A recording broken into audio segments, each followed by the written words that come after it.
Pak Ji di mana Pak Ji? Kurang rek iya kurang nanyakan tanah di Embur Licin cenah.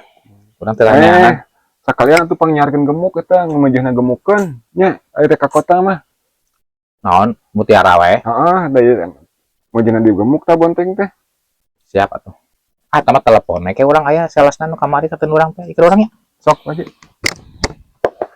Eta mah kamari Pak Ji nanti si Mang Ono sapopoe disaung di dieu. Jono. Oh, hulang-hulang we berenang mikiran nasibna. Kapan apa sorangan Pak Ji geus eta teh digawena mah kurang kumaha getol nanya. Nyawa saya mah isuk-isuk geus ningali. Heeh. Dirinya kedua jam 7 karek biji ya sih. Ngan jadi keluhan teh cenah kamari teh ai urang cenah gawe di isuk teh kapeuy teh.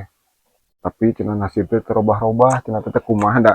Ai urang teh nya ukur ngupahan dirinya mah atuh dari gawena di sawah lain di kota kipur kitu we da ngajawab teh padu mah teh eta teh abdi kurang paham saruana abdi ge sebenarnya jeung Mang Ono teh.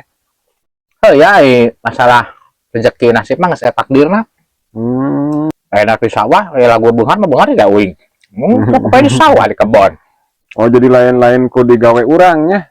Lain kabar Gusti Allah eta mah. Oh. Jidinya ka kota. Nya nu miskin-miskin aya nu beunghar-beunghar di kota oge. Tengah jamin Pak Ji nya. Tengah jamin.